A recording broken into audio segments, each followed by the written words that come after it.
Capítulo 3. La misión en el Nuevo Testamento. El Espíritu Santo y la misión. La era del Nuevo Testamento comienza con el desafío de la Gran Comisión resonando en los oídos de los discípulos de Jesús. Ansiosos por cumplir con esta comisión, se apresuraron a obedecer las instrucciones del Maestro. Pasaron los 10 días siguientes, con ansiosa expectación, esperando el derramamiento prometido del Espíritu Santo que los capacitaría para su misión. Su espera no resultó en decepción. 10 días después, ocurrió el gran evento del Pentecostés. La Iglesia comenzó el proceso de cumplir con la Gran Comisión. Jesús había instruido a los discípulos a que esperaran el poder del Espíritu Santo. Algunos han sugerido que la Iglesia actual necesita esperar el poder antes de comenzar la misión. El resultado es que muchas iglesias se la pasan todo el tiempo esperando y no van a las naciones. La espera mencionada por Jesús, sin embargo, fue un suceso antiguo, cumplido por los discípulos. Esa espera fue recompensada con el acontecimiento del Pentecostés. Ya no es necesario seguir esperando. Ahora estamos viviendo en la dispensación del Espíritu. El Espíritu ya ha sido derramado. Ese derramamiento está disponible actualmente para todos los creyentes. Tan pronto como las personas llegan al discipulado en Cristo, el poder del Espíritu Santo está disponible para ayudarlas a compartir esa fe con los demás. Quizá, a veces exista la necesidad de que una iglesia espere el Espíritu, pero solo porque nos hemos desviado demasiado lejos del Espíritu para la capacitación del ministerio. Tal vez necesitemos tiempo para volver a tener ánimo para recibir el Espíritu con este propósito. Sin embargo, esto no es porque Dios no desee enviarnos el Espíritu para el ministerio, sino porque nosotros no estamos dispuestos a permitir que el Espíritu Santo nos utilice en el ministerio lleno del Espíritu. La lluvia temprana y la tardía. Como adventistas, estamos familiarizados con la expresión lluvia temprana y tardía. Esta expresión deriva de la vida agrícola de Palestina. La lluvia temprana cae en octubre y en noviembre, abriendo la tierra reseca para la siembra de los cultivos de invierno. La lluvia tardía cae en marzo y abril, una lluvia superabundante que acelera el proceso de maduración del grano. Sin embargo, lo que muchos adventistas se han olvidado en esta analogía es que durante el tiempo entre las lluvias temprana y tardía está la estación lluviosa. Llueve todo el tiempo entre medio. Así, si seguimos la analogía en forma correcta, nos damos cuenta de que hoy estamos viviendo en la estación lluviosa del Espíritu Santo. El Espíritu está constante y continuamente disponible para nosotros si nos alistamos para la misión de Cristo. Por lo tanto, no tenemos que esperar el derramamiento del Espíritu Santo como lo hicieron los discípulos. El Espíritu ya ha sido derramado. Todo lo que tenemos que hacer para llevar personas a Jesús es ponernos a disposición como canales para el derramamiento del Espíritu Santo. El resultado del derramamiento del Espíritu sobre la iglesia del aposento alto fue la proclamación inmediata del mensaje de Jesús con el propósito de hacer discípulos. Los resultados tangibles se vieron en los 3,000 que fueron bautizados ese mismo día. Estos, sin duda, fueron el resultado del ministerio de enseñanza de Jesús durante sus 3 años y medio de servicio público. Ahora, bajo la influencia del Espíritu Santo, estas semillas fructificaron. El Pentecostés también resultó en el derramamiento de los dones del Espíritu, especialmente el don de las lenguas. Este don le permitió a la iglesia primitiva comenzar el proceso de hacer discípulos entre las diversas nacionalidades representadas en Jerusalén en ese momento. Los dones del Espíritu pueden interpretarse adecuadamente solo en el contexto de los eventos del Pentecostés, y el Pentecostés puede ser entendido solo en el contexto de la Gran Comisión. Por ende, los dones del Espíritu, y especialmente el don de lenguas, son dados a la Iglesia con el propósito de cumplir con la Gran Comisión y de hacer discípulos. Utilizar los dones del Espíritu con cualquier otro propósito es usarlos indebidamente. La persecución y el cumplimiento de la misión. Jesús había indicado que el proceso de hacer discípulos debía comenzar en Jerusalén y luego continuar a todas las naciones. Los discípulos siguieron esta pauta en los primeros años. Luego se suscitó el peligro de que la iglesia recién nacida pudiese transformarse simplemente en otra secta judía y que no compartiera su mensaje universal con todas las naciones. Con una base sólida, ahora establecida en Jerusalén, el Espíritu Santo debió impulsarlos a las naciones para hacer discípulos. La persecución que sobrevino a la iglesia de Jerusalén dio un gran impulso a la obra del Evangelio.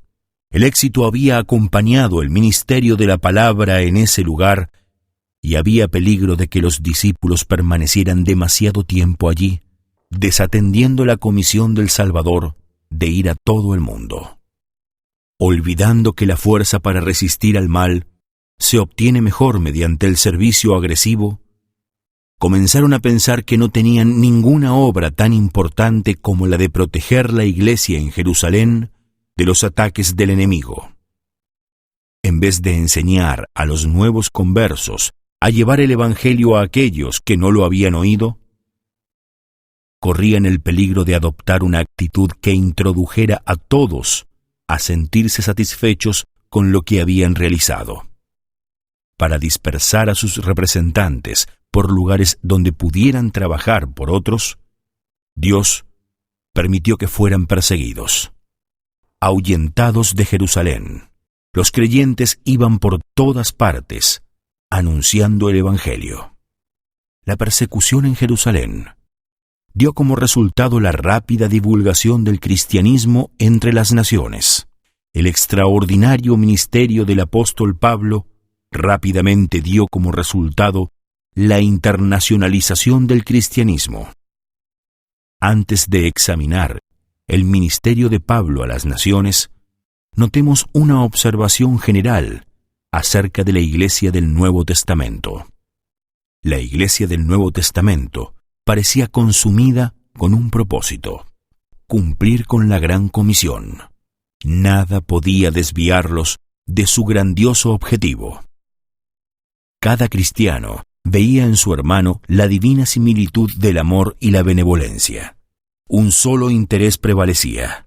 Un objeto de emulación absorbía a todos los demás.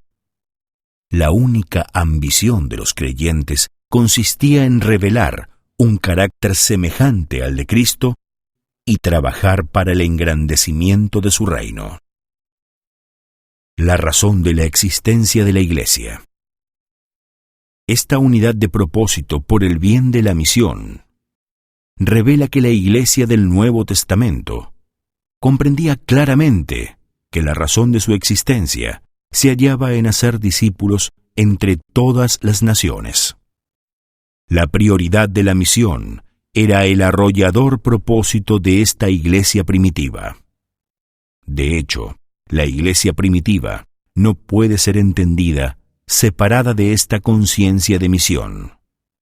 Abarcaba todo lo que hacían, porque la iglesia existía solamente para el cumplimiento de la gran comisión de Jesús, su Señor, para hacer discípulos entre las naciones. Uno solo puede admirarse de cómo una iglesia en esta era puede afirmar ser la iglesia de Jesucristo cuando no está ocupada en la misión de Cristo, que el mismo Jesús la definió en forma sucinta como hacer discípulos. Cuando la Iglesia ha perdido la razón de su existencia, tal vez se convierta en un club social, pero no es la Iglesia de Jesucristo. Solo una iglesia que esté ocupada vigorosamente en el proceso de hacer discípulos puede declarar que es la iglesia que Jesús fundó con el propósito expreso de hacer discípulos. Cualquiera que conoce a Jesucristo como su Señor y Salvador debiera desear ardientemente que los demás compartan ese conocimiento y debe regocijarse cuando el número de los que lo comparten se multiplica. Cuando este deseo y este gozo están ausentes, debemos preguntarnos si no hay algo que anda mal en el mismo corazón de la vida de la Iglesia. Puesto que muchas iglesias adventistas contemporáneas ya no evidencian la característica de misión de la iglesia primitiva, debe haber algo que está realmente mal. Lo que está mal es la ausencia de una mentalidad de misión. Esta centralización en la misión debe volver a ser capturada por la iglesia actual si ha de ser fiel a la tarea que el Maestro mismo le encargó. La iglesia actual, una vez más, debe inmiscuirse en la tarea de hacer discípulos. Esto significa que la iglesia debe evaluar todo lo que hace desde el punto de vista del cumplimiento de la misión de Cristo. El mensaje de Van Engen es muy apropiado para las congregaciones adventistas actuales. Lo que la Iglesia hace internamente sin intenciones de impactar al mundo fuera de ella no es misión. Sin embargo, lo que nos olvidamos muy a menudo es que no tiene sentido para la proclamación evangélica que ésta sea hecha por los discípulos de Cristo solo para los discípulos de Cristo dentro de los confines de la iglesia local. La proclamación es solo querigmática cuando se aplica intencionalmente a los que no han aceptado a Jesús como Señor. La iglesia no puede ser plenamente el cuerpo de Cristo, el pueblo de Dios, a menos que ministre en el mundo. La iglesia en el mundo. Casi todas las congregaciones adventistas actuales dedican la mayor parte de su tiempo a los que ya son miembros del cuerpo y que debieran haber sido discipulados años atrás. Como los miembros de la iglesia no han sido discipulados, no están preparados para salir al mundo y discipular a otros. Ven una aguda dicotomía entre el mundo de la iglesia y el mundo donde trabajan. No obstante, para la iglesia primitiva, estos dos mundos se entremezclaban porque no veían a la iglesia reunida como la esencia de la iglesia. Por el contrario, percibían que la esencia de la iglesia era la iglesia dispersa en el mundo, la sal en busca de otros discípulos. La iglesia del Nuevo Testamento, centrada en la misión, se organizó con el propósito de la misión, mientras que la iglesia actual, a menudo, parece estar organizada para la conservación de los santos. El resultado es que casi todas las iglesias dedican la mayor parte de su tiempo, energía, talentos y dinero solo para tratar de sobrevivir. Sin embargo, esa no es la visión de Dios para la iglesia. La visión de Dios para la iglesia es de expansión constante, de avanzar constantemente más allá de sus paredes seguras al mundo que desesperadamente necesita el mensaje salvífico del discipulado en Jesús. El llamado de Jesús es un llamado que nos saca de nuestro lugar cómodo y de las paredes seguras y tranquilas de nuestras iglesias para procurar alcanzar a los que no conocen a Jesucristo. Así como Jesús dejó la seguridad y la tranquilidad del cielo para salvarnos, nosotros, sus discípulos, somos llamados a dejar el puerto seguro de nuestras cómodas iglesias para llevar a Cristo al mundo real más allá de los límites de la Iglesia. No obstante, parece que una mentalidad de gueto ha consumido a la Iglesia actual. Por ende, nuestros miembros están muy satisfechos de jugar a la Iglesia mientras Roma arde.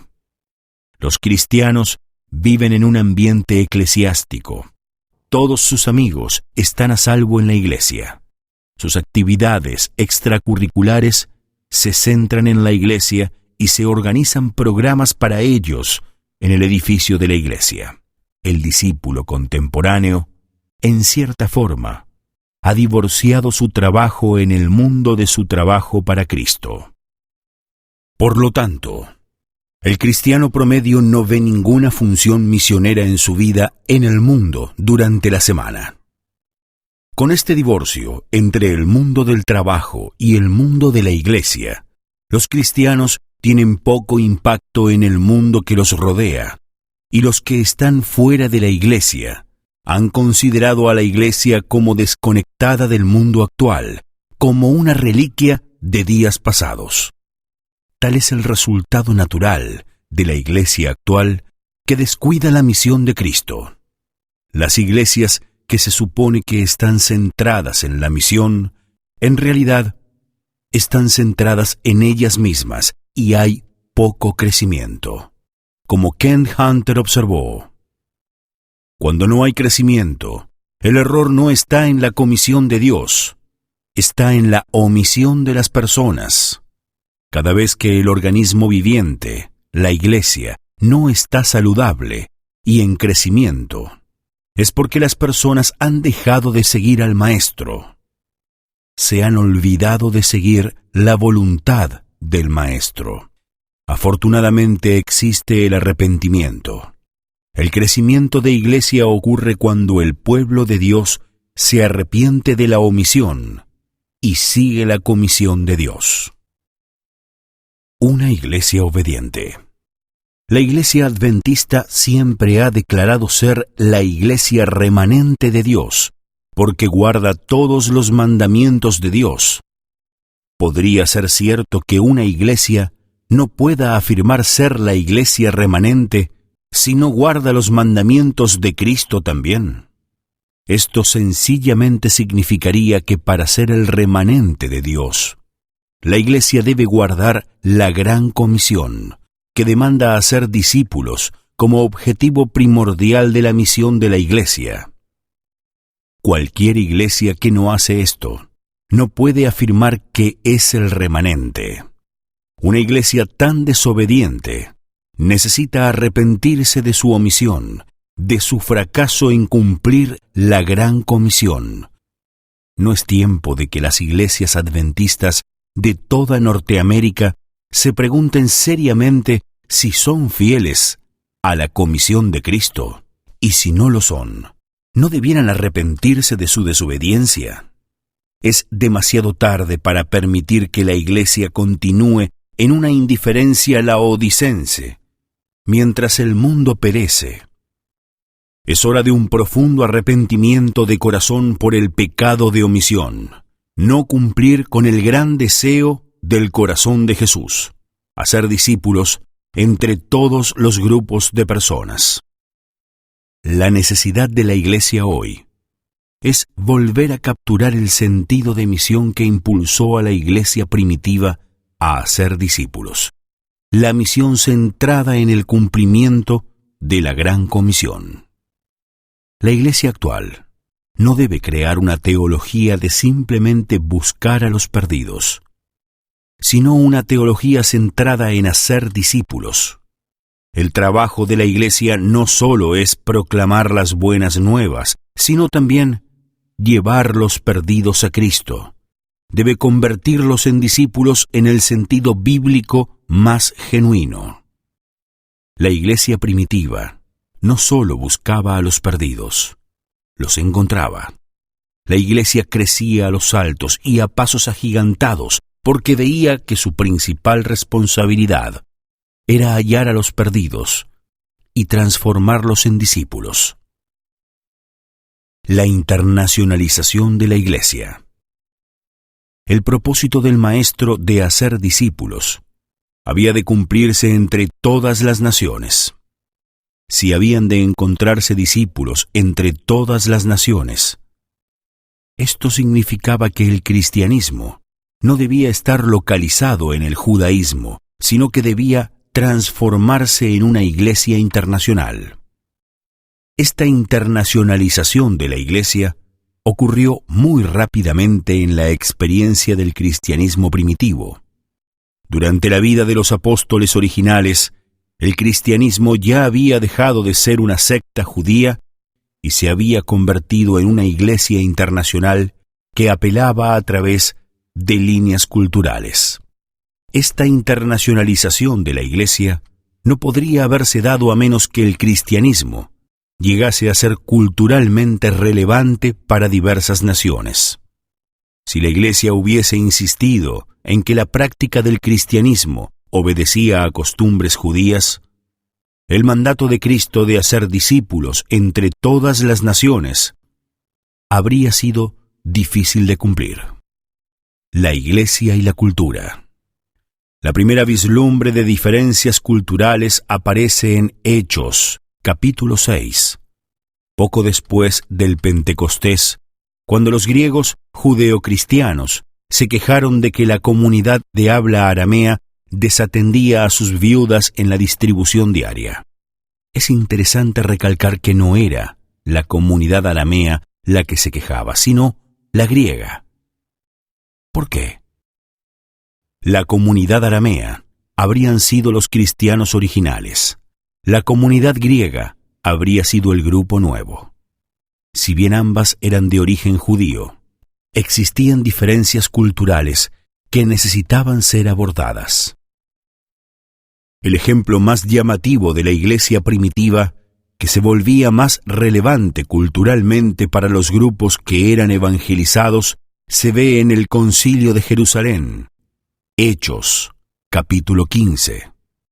La rápida expansión del cristianismo más allá de sus raíces judías, particularmente por medio de los esfuerzos del apóstol Pablo y de su ministerio en favor de los gentiles, había dado como resultado el establecimiento de muchas iglesias cristianas entre personas que no tenían un origen judío. ¿Debían imponerse las costumbres judías sobre estos creyentes gentiles? En otras palabras, los gentiles primero tenían que convertirse en judíos a fin de llegar a ser cristianos. A fin de responder esta pregunta tan básica, la Iglesia tuvo que definir lo que era, en esencia, el cristianismo y lo que era cultural en su expresión de ese cristianismo. Una de las cosas más difíciles para una iglesia es separar la cultura de la esencia. Hechos, capítulo 15, revela que la iglesia primitiva fue capaz de hacer eso. No obstante, se les hizo muy difícil adaptarse a diversas expresiones culturales y a no considerarlas como apostasía, según la esencia de la fe. El resultado fue que los discípulos se multiplicaron por todo el mundo romano y el cristianismo dejó de ser simplemente una secta judía, porque pronto los conversos gentiles sobrepasaron por lejos a los conversos judíos. Los adventistas igualmente han experimentado la internacionalización de la Iglesia. Con nuestros orígenes en la Norteamérica del siglo XIX, es fácil imponer el bagaje cultural norteamericano en el desarrollo del adventismo alrededor del mundo. Sin embargo, puesto que el adventismo se internacionalizó, se han creado diversas expresiones de nuestra fe entre las naciones, al igual que dentro de las naciones. Ha sido difícil para los norteamericanos entender las diversas diferencias culturales entre los adventistas de diferentes partes del mundo. Queremos que ellos actúen exactamente igual que nosotros. En casi toda la historia de la Iglesia Adventista, Norteamérica ha controlado a la Iglesia y por consiguiente, controlaba la diversidad cultural. Sin embargo, como la Iglesia ha crecido internacionalmente, hasta el punto en que los norteamericanos son sobrepasados 10-1. Norteamérica ya no puede controlar la Iglesia. Esto se hizo dolorosamente evidente en el Congreso de la Asociación General de Utrecht. A medida que el adventismo se convertía en autóctono para las culturas locales y el liderazgo era asumido por personas locales, la Iglesia creció mucho más rápido que bajo el control norteamericano. En el adventismo ocurrieron los mismos fenómenos que en la Iglesia primitiva, revelando una vez más que la Iglesia crece más cuando está controlada por líderes locales y se expresa en la cultura local. El desafío de la Iglesia adventista al entrar al siglo XXI ya no se trata de si Norteamérica permitirá diferentes expresiones culturales de la fe en el tercer mundo, sino si el tercer mundo tratará de imponer su cultura en Norteamérica y de este modo impedirle a Norteamérica que tenga una fe culturalmente relevante.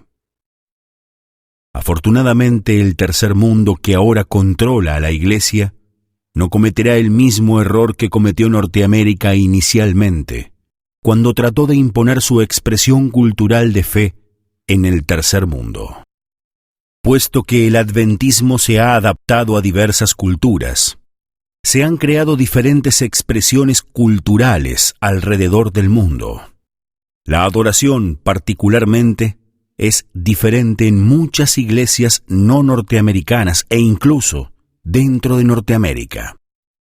Esto es inquietante para muchos adventistas norteamericanos. Muchos de ellos ven a esta diversidad como apostasía de la fe. El problema con el que luchan es muy similar al experimentado por el cristianismo primitivo. Deben aprender a separar la cultura de la esencia de su fe, porque al no hacer esta separación, sofocarán el crecimiento de la Iglesia de Dios. El mayor desafío que enfrenta Norteamérica es si permitir o no diferentes expresiones culturales en Norteamérica. Solo cuando la Iglesia del Nuevo Testamento permitió diferentes expresiones culturales del cristianismo, verdaderamente pudo transformarse en una Iglesia internacional que hace discípulos de todas las naciones.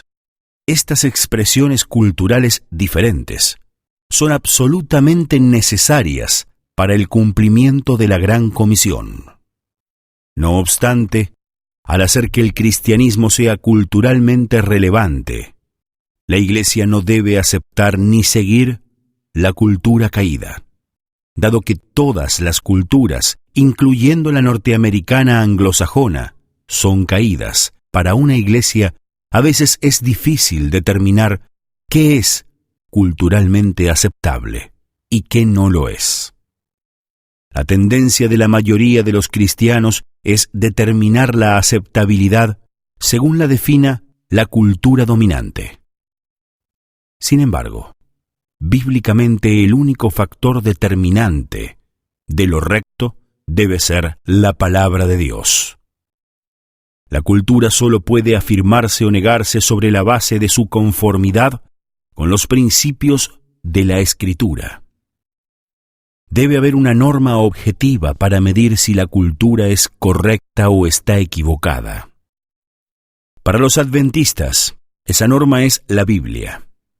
Sin embargo, incluso la Escritura se nos presenta desde el punto de vista de la cultura de Medio Oriente. Por ello, uno debe observar los principios de la Escritura para determinar qué es culturalmente relevante. Debemos recordar que todas las culturas, incluyendo de Medio Oriente y la norteamericana, son caídas. La Iglesia que es culturalmente relevante es capaz de separar la expresión cultural de la esencia de la Escritura. Esto significa que la Iglesia culturalmente relevante no cambiará el mensaje básico de la Escritura ni al adventismo, sino que envolverá el mensaje de tal forma que sea significativo para las personas que está tratando de alcanzar. Por ejemplo, el adventismo del siglo XXI no utiliza el mismo gráfico profético que usaban los milleritas y los primeros adventistas. Ese gráfico en blanco y negro, repleto de imágenes, no tendría mucho sentido para nuestra sociedad actual. En cambio, utilizamos vídeos, computadoras, diapositivas, etc., métodos que comunican el mensaje de ese gráfico a la sociedad contemporánea. Pero al usar esas técnicas tan modernas, esperamos hacer que nuestra presentación del mensaje sea culturalmente relevante para la sociedad actual. Con todo, algunas iglesias se aferran a la forma en que hacen las cosas. Quieren seguir usando el gráfico antiguo y consideran que utilizar cualquier método que no sea el empleado por los pioneros es apostasía. Obviamente ninguna iglesia actual, en realidad, haría una declaración tal sobre el gráfico profético. Comprendemos la relevancia cultural allí, pero las iglesias actuales tienen problemas con otras formas de expresión que han trasladado de la arena de la metodología a la prueba de la ortodoxia. Tales visiones invalidarán a esas iglesias para alcanzar a la sociedad actual. El mensaje nunca debe cambiar, es el Evangelio eterno. Pero la forma en que se presenta el mensaje debe adaptarse constantemente para los diversos grupos que estamos tratando de alcanzar. Esto es lo que significa ser una iglesia culturalmente relevante. El apóstol Pablo dejó en claro que la iglesia debe ser culturalmente relevante si es sincera en cuanto a alcanzar personas de todos los diversos grupos culturales de la tierra. Aunque soy libre respecto a todos, de todos me he hecho esclavo para ganar a tantos como sea posible.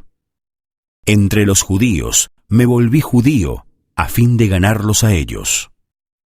Entre los que viven bajo la ley, me volví como los que están sometidos a ella, aunque yo mismo no vivo bajo la ley, a fin de ganar a estos. Entre los que no tienen la ley, me volví como los que están sin ley, aunque no estoy libre de la ley de Dios, sino comprometido con la ley de Cristo, a fin de ganar a los que están sin ley. Entre los débiles me hice débil, a fin de ganar a los débiles. Me hice todo para todos, a fin de salvar a algunos por todos los medios posibles. Todo esto lo hago por causa del Evangelio, para participar de sus frutos. Sin duda, la estrategia de Pablo era hacer que el Evangelio fuese culturalmente relevante para cada grupo que procuraba alcanzar. Pablo fue capaz de variar la metodología sin cambiar el mensaje. Pablo no comprometió lo que creía que era cristianismo básico meramente para alcanzar gente, pero definidamente comprendía aquellas partes que eran culturalmente neutrales y, por lo tanto, adaptaba sus presentaciones para satisfacer las mentes de las personas en la cultura donde vivían. Según Pablo, cualquier estrategia que no comprometiera el Evangelio básico podía y debía ser usada a fin de alcanzar a los perdidos. Sería mucho más fácil para la iglesia actual si tuviese revelación profética que le permitiera entender lo que constituye una práctica cristiana culturalmente aceptable.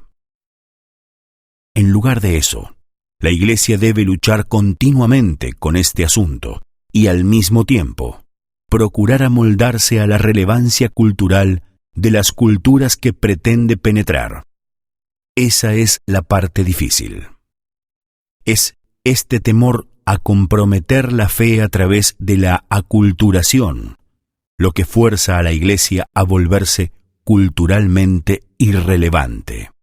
Por ende, la iglesia debe hacer un gran esfuerzo para llegar a ser culturalmente relevante, sin comprometer su fe. Elena de White y la innovación. Elena de White proporciona el mismo desafío a la Iglesia actual que el apóstol Pablo en sus días.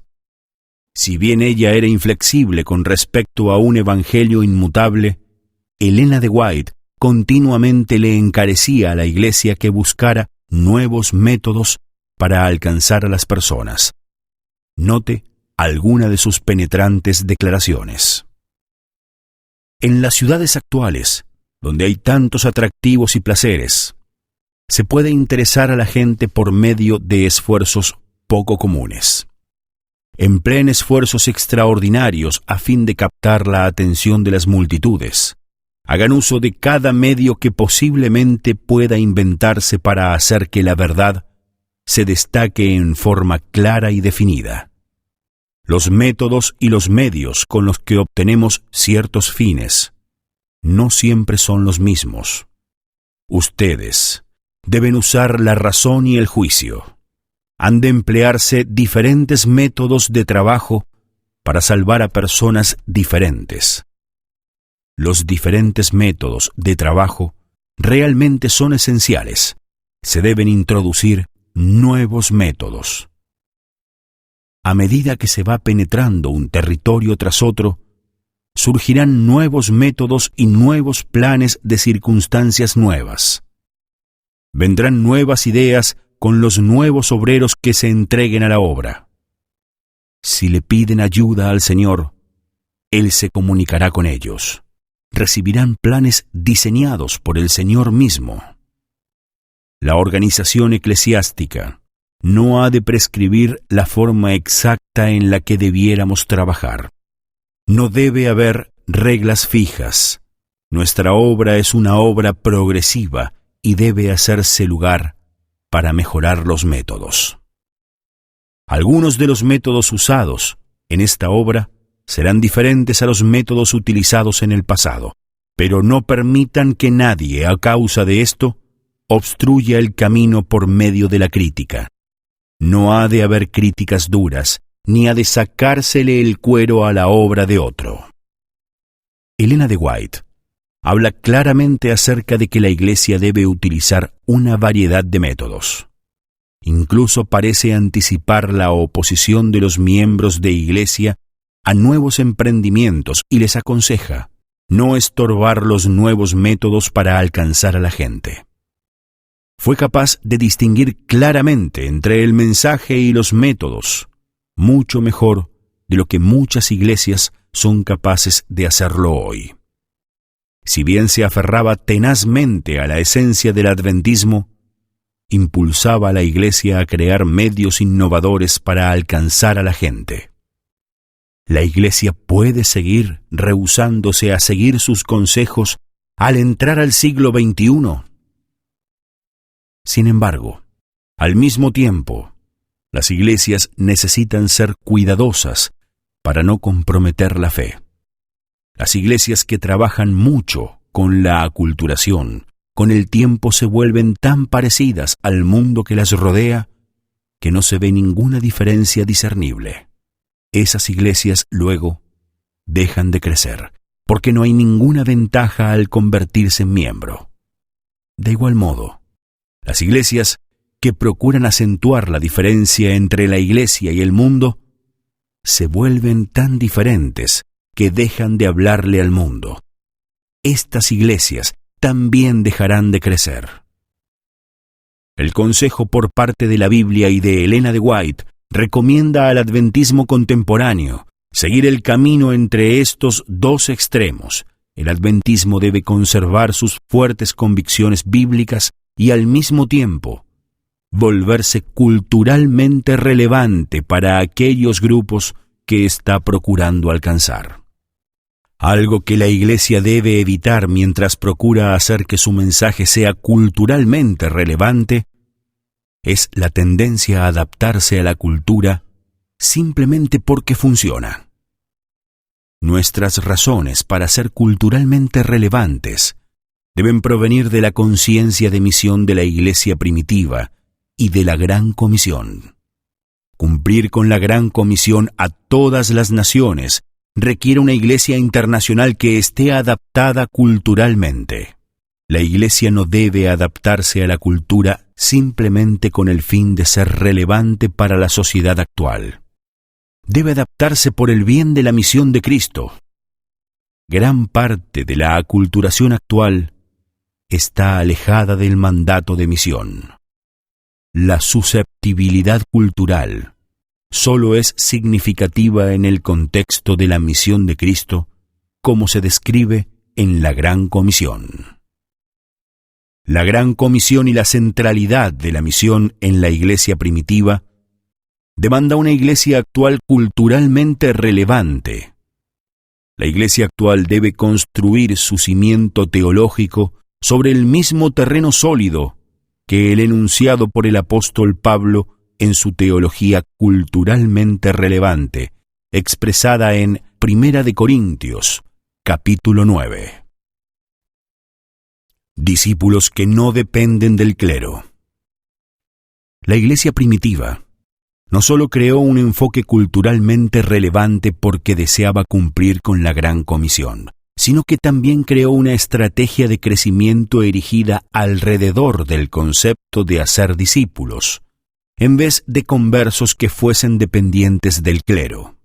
El centro de la iglesia primitiva estaba en hacer discípulos a fin de que las personas discipuladas llegasen a ser autóctonas e independientes y llevasen el Evangelio a los demás. Fue esta focalización la que estuvo detrás de la estrategia de Pablo de levantar iglesias y de todo el crecimiento del Nuevo Testamento. La estrategia de Pablo fue levantar una iglesia nueva en un grupo cultural nuevo. Se quedaba con la iglesia el tiempo suficiente como para asegurarse que se hubiesen hecho discípulos, que los líderes estuviesen capacitados y que los nuevos discípulos estuviesen ocupados haciendo discípulos. Entonces los dejaba para levantar una iglesia nueva. No hizo que las nuevas iglesias dependieran de él o de otros apóstoles. Una vez que hubieron recibido el Evangelio, les era dada plena autoridad para continuar llevando el Evangelio en todo su territorio y más allá. Así crecía la iglesia primitiva. Si la iglesia del siglo I hubiese intentado levantar iglesias como lo hacemos nosotros hoy, llamando a un pastor para atender a cada congregación nueva, el resultado habría sido iglesias débiles, compuestas de cristianos inmaduros que no eran discípulos. Sin embargo, ese no era su enfoque. Jesús había ordenado que su trabajo fuera hacer discípulos. Estos discípulos no eran conversos tibios, sino discípulos en el más correcto sentido de la definición, como Jesús lo entendía. Para ser discípulo, uno debe ser autosuficiente, no dependiente de otros cristianos para permanecer espiritualmente vivo. Los cristianos del Nuevo Testamento mantenían su espiritualidad a medida que continuamente discipulaban a otros. Solo así podía mantenerse viva la fe, como observó Roland Allen. Donde se ayuda más a las iglesias, éstas son débiles, inanimadas e impotentes.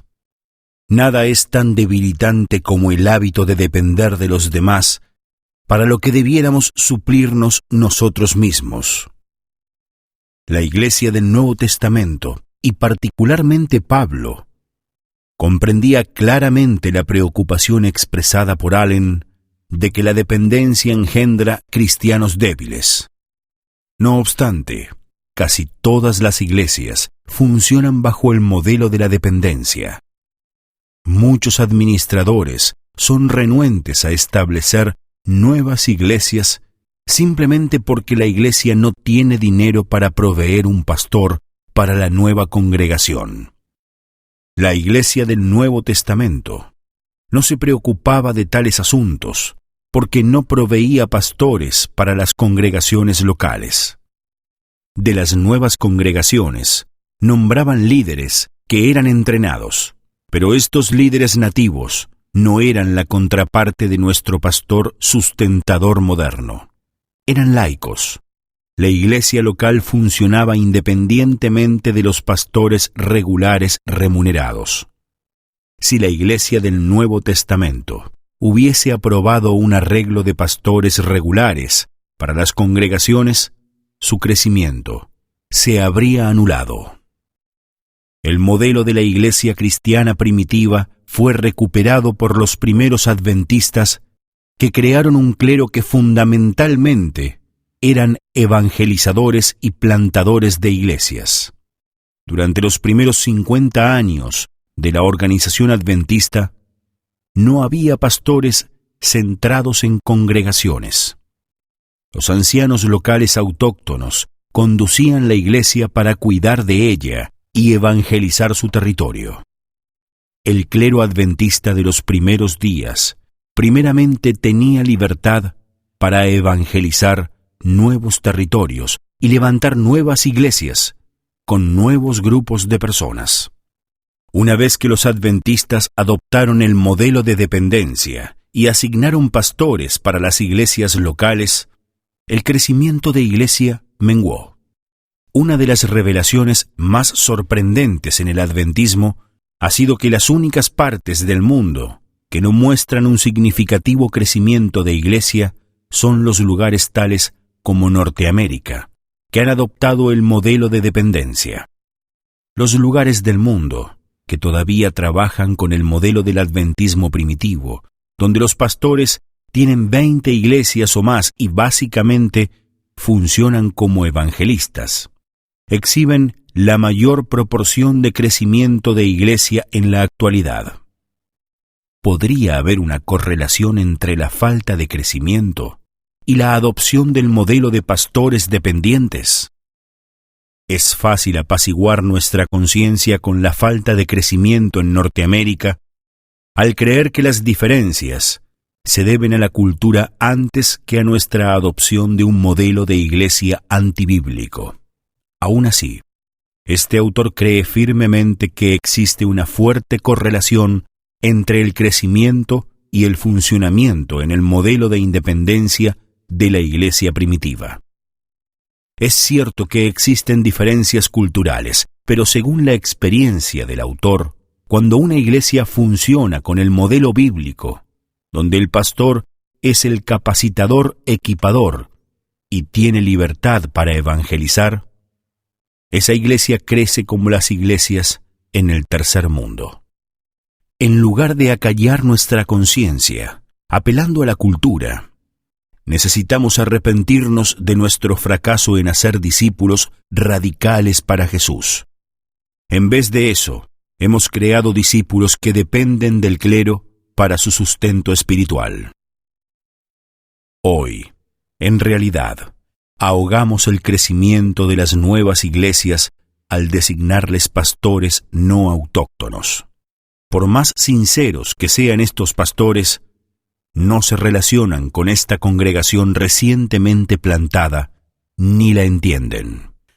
Inmediatamente comienzan a tomar el control y colocan a los nuevos miembros en una relación de dependencia de él. Esto sofoca a la nueva iglesia, impide que se cree un verdadero discipulado y forma otra congregación dependiente y estancada. Asignar un pastor no autóctono para una congregación recientemente plantada es admitir que no hemos cumplido con la obra de la Gran Comisión, no hemos hecho discípulos de estos miembros nuevos. Por ende, requieren que se los cuide como a niños. Sin embargo, si hubiésemos hecho el trabajo que Jesús demanda en la Gran Comisión, hacer discípulos, la nueva iglesia debería ser capaz de existir por sí sola. Escuchen mientras Allen continúa. Si en el momento en que descubrimos que alguien está haciendo algo en forma espontánea, enviamos a un asalariado a que lo haga por él, detenemos su trabajo y nos cercioramos de que los demás sigan su ejemplo. Si queremos ver expansión espontánea, debemos establecer iglesias autóctonas, libres de nuestro control. Esto no significa congregacionismo, donde cada iglesia hace lo que está bien según su parecer. significa que confiamos la obra que hemos hecho de hacer discípulos en esa nueva iglesia. Confiamos tanto que dejamos a su cuidado la expansión adicional de esa nueva iglesia en manos del liderazgo laico local que hemos designado. No contratamos los servicios de un extraño para señorear sobre la iglesia. Una vez establecida la nueva iglesia, debiera cuidarse sola. Si consideramos que tenemos que llamar a un pastor en forma continua, no hemos completado la obra de hacer que los nuevos conversos se transformen en discípulos. ¿Cómo hacer discípulos radicales? El apóstol Pablo y los que siguieron su ejemplo pasaban un tiempo considerable con cada iglesia, haciendo discípulos y capacitando a los líderes autóctonos. Él no enviaba a los líderes afuera para que se eduquen, los entrenaba en su propio ambiente. El apóstol Pablo ejemplificó el método de Cristo de adiestramiento en el puesto de trabajo. Él adiestró a unos pocos con los que tuvo una relación personal muy estrecha. Nosotros adiestramos a muchos que simplemente pasan por nuestras escuelas pensando en un examen y en un llamado. Cristo adiestró a sus líderes en medio de su propio pueblo para que la intimidad de su relación con su propio pueblo no se destruya y para que ellos pudieran moverse libremente entre ellos como uno más. Nosotros capacitamos a nuestros líderes en un invernadero y la intimidad con su propia gente se estropea tanto que después de esto nunca más pueden vivir como uno de ellos ni compartir sus pensamientos. A algunos líderes eclesiásticos le preocupa un plan así. Temen que si no tuviésemos control pastoral en las iglesias, se colocarían herejías. Sin embargo, la iglesia actual que depende de los pastores no es inmune a las herejías. Todavía se producen apostasías. De hecho, las herejías son más propensas a surgir en las iglesias que no están activas en el mandato misionero de Cristo. Allen responde a esta crítica en forma sucinta. Las grandes herejías de la iglesia primitiva surgieron no por la rápida expansión ocasionada por la obra de estos maestros desconocidos, sino en las iglesias más antiguas, establecidas mucho tiempo antes, y donde los cristianos no estaban tan ocupados en la obra de convertir a los paganos que los rodeaban. De este modo, a partir de un fundamento misiológico y teológico, la Iglesia del Nuevo Testamento plantaba iglesias que no dependían de un pastor. Ese fundamento era la Gran Comisión. Ordenaba hacer discípulos.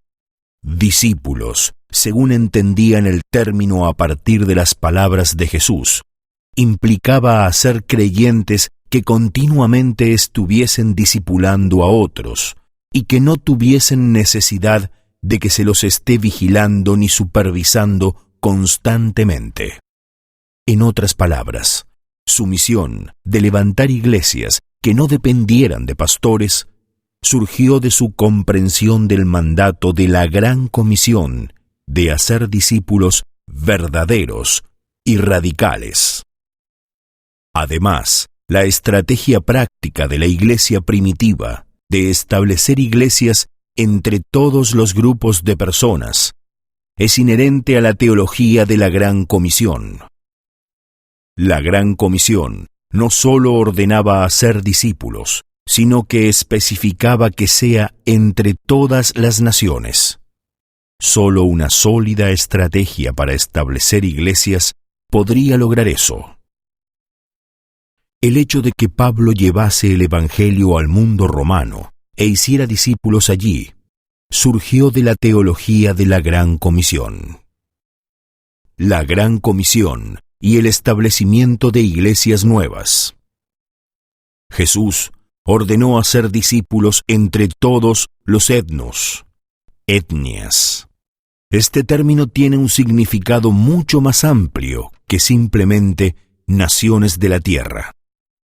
Brown define etnos de este modo. Etnos, derivado de etos, costumbre, hábito, denota un grupo que se mantiene unido por las costumbres, un clan, después multitud, compañía, pueblo. La palabra llega a usarse en el sentido despectivo de la gente común. Por lo tanto, la Gran Comisión demanda hacer discípulos en cada subgrupo de gente en el planeta Tierra, especialmente entre la gente común. Una iglesia en una nación o ciudad no alcanzará a todos los grupos. Por consiguiente, la iglesia que sea fiel a la Gran Comisión levantará nuevas iglesias entre nuevos grupos de personas hasta que Jesús venga. Las iglesias viejas se marchitan y mueren. Las iglesias nuevas son frescas y llenas de vida.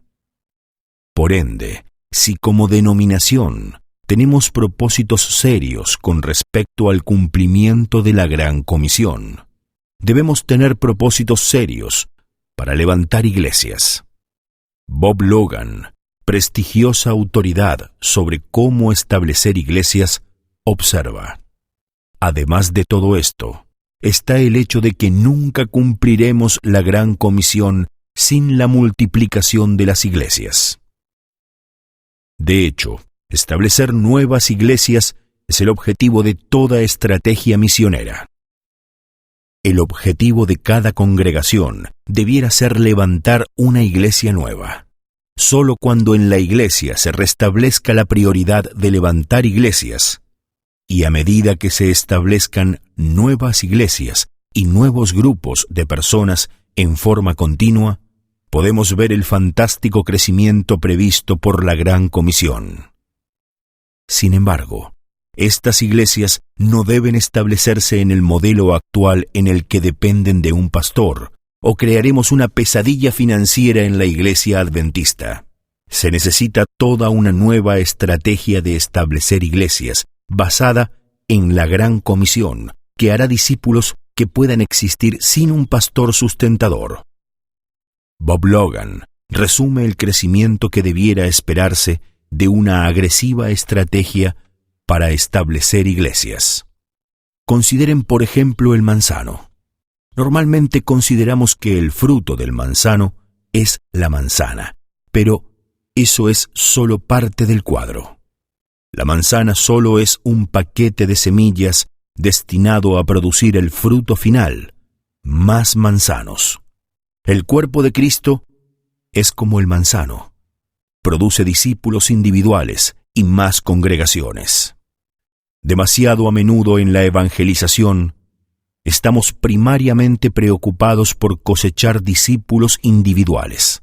En cambio, de acuerdo con Logan, debemos ver a cada discípulo potencial como la semilla de muchos otros discípulos.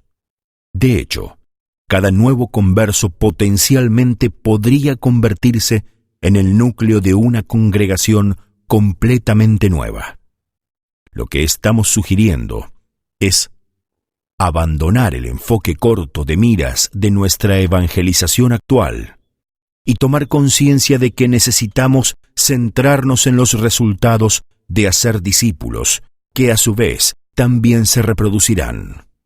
Cada nuevo discípulo incluye el potencial de cientos de nuevos discípulos.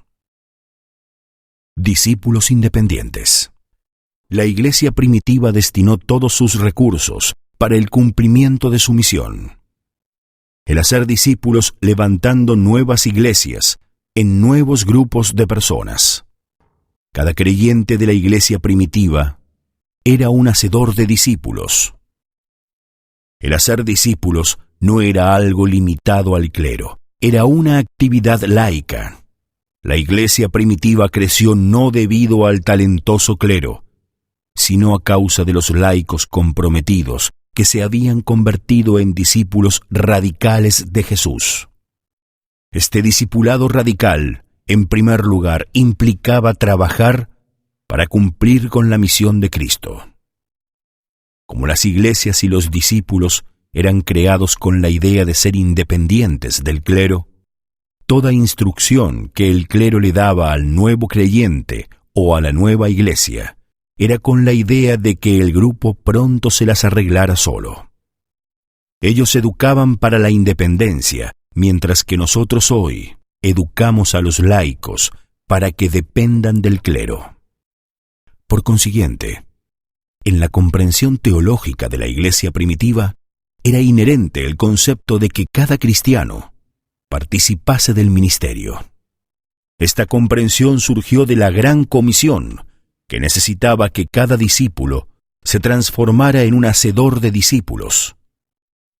En vez de crear una iglesia donde dominara el clero, los cristianos del Nuevo Testamento, en obediencia a la gran comisión, crearon una iglesia conducida por laicos.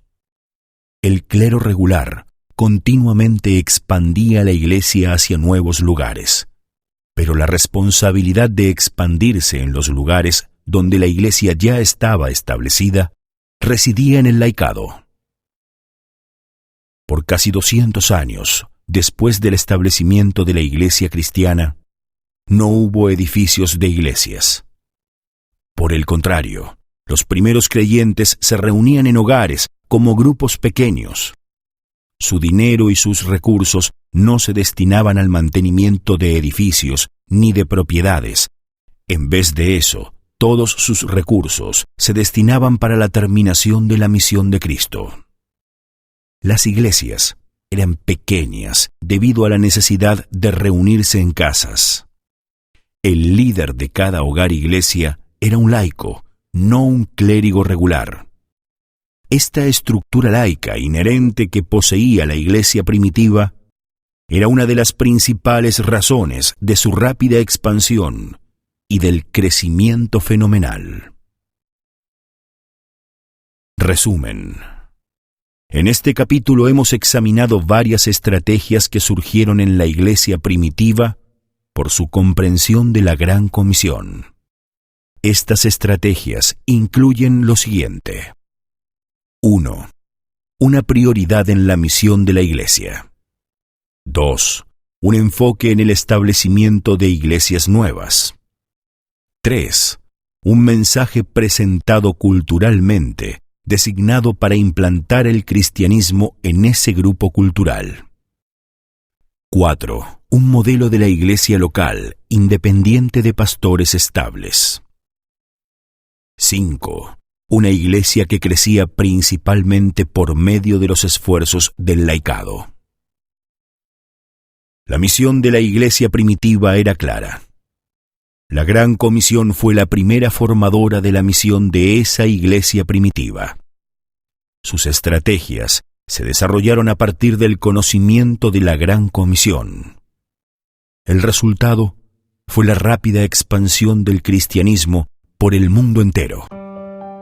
Solo si la iglesia actual regresa a sus raíces neotestamentarias cimentadas en la Gran Comisión, puede ser fiel al Señor en esta generación.